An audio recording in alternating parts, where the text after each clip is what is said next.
So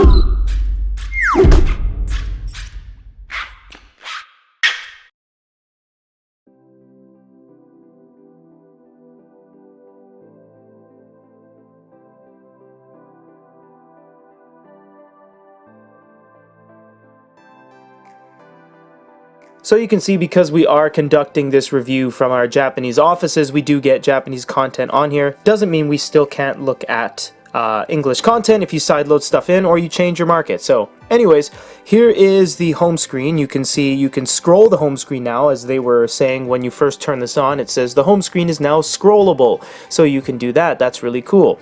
You do have two different settings kind of thing. You can click on the settings here, in which it brings you to the settings, where you have wireless, Wi-Fi networks, all that kind of stuff. We're not going to go through all these. There's way too many options.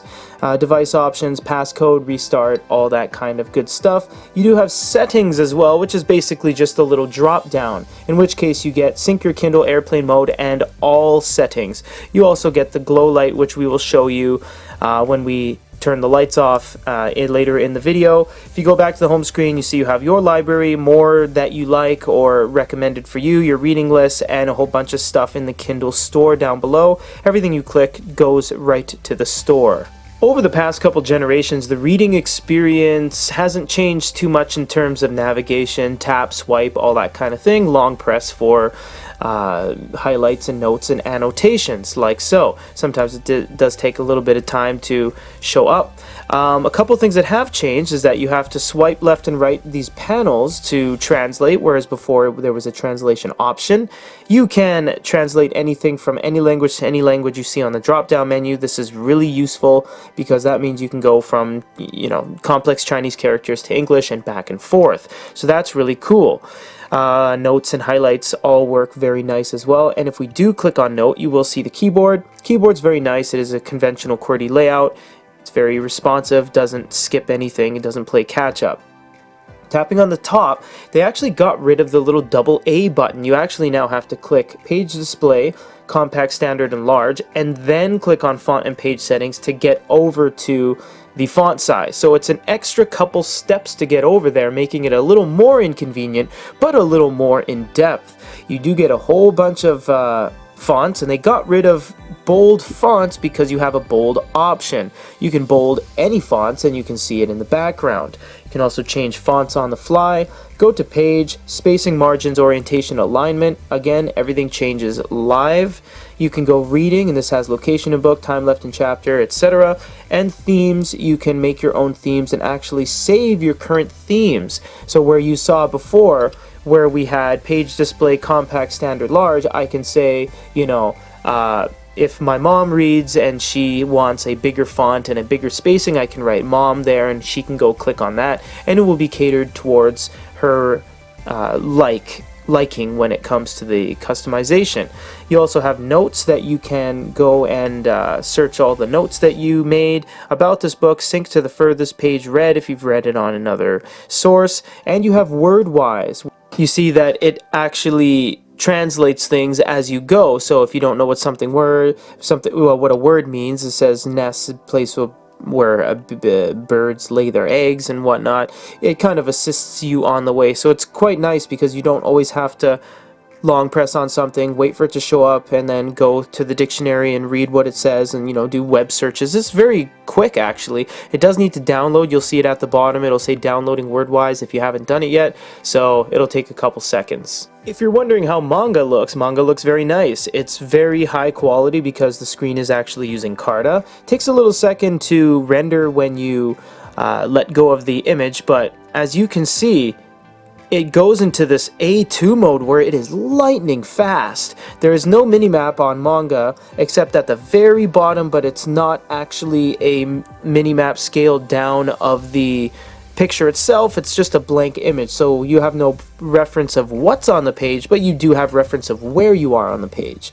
You can zoom out and zoom in very quickly. Page turns are very snappy, and yes, it does have the Kindle Paperwhite 3 Manga model's page turn engine, where you can choose the speed in which you change the pages just by dragging your finger across the page. So you have 100%, 83, 67, 50, 37, it goes really quick. So The Manga model engine is bundled into this device, which is why they didn't make a separate Manga model of this device.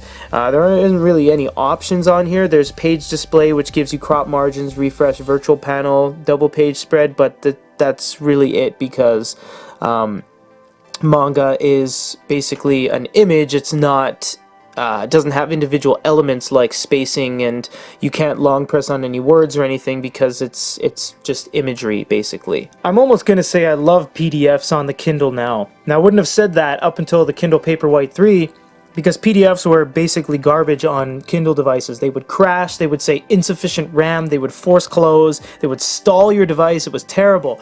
This experience is very, very nice. It's very quick, it's very fluid.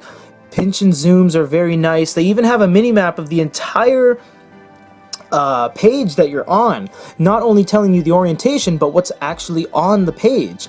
And this is really cool too. It's kind of geeky, but you can move it around, lift your finger, and continue moving. A lot of devices will render in between the point in which you lift your finger, but the Kindle keeps going. It also renders pretty quick too, all things considering. It does take about 4 seconds, but this is a 200 megabyte file.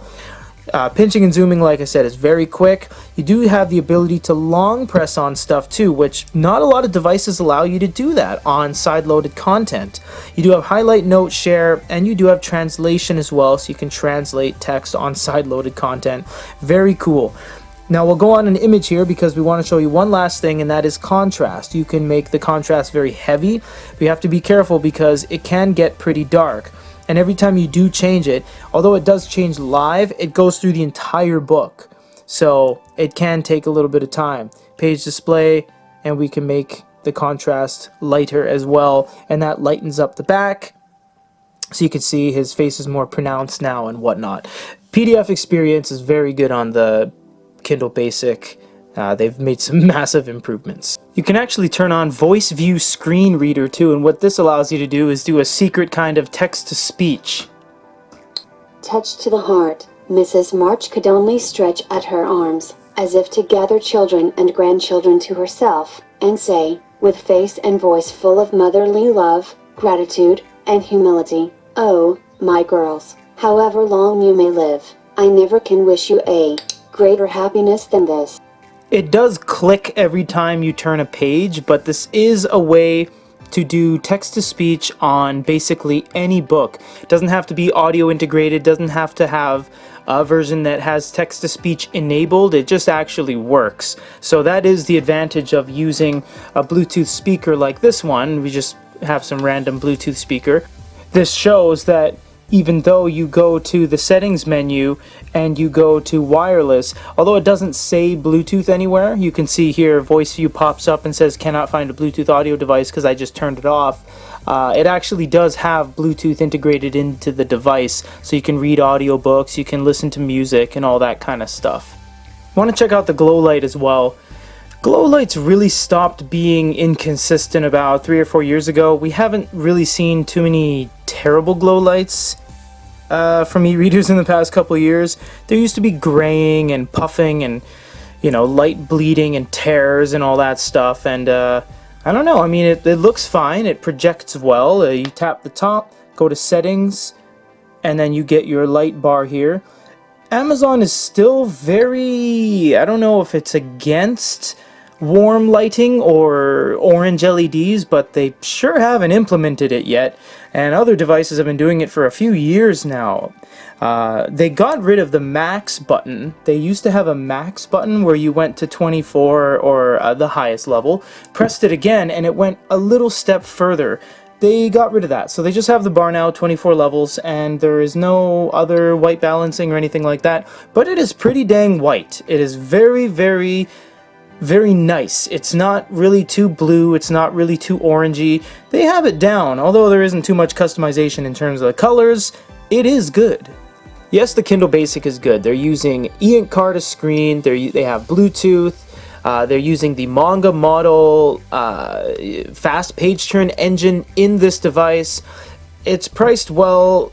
but you know, they're bridging the gap between the Basic and the Paperwhite. For the Kindle Paperwhite, for example, they had the Paperwhite 3 and the Paperwhite 3 Manga model with 32 gigs, and then they slowly joined them together on the next Paperwhite. They're doing the same thing now with the Basic and the Paperwhite. They're just kind of overlapping. Now, a lot of people might be saying, well, why would I buy this? I'll just buy the Paperwhite. You might be right, but keep in mind, before you purchase any of these, the Kindle Basics usually have more sales and more deals.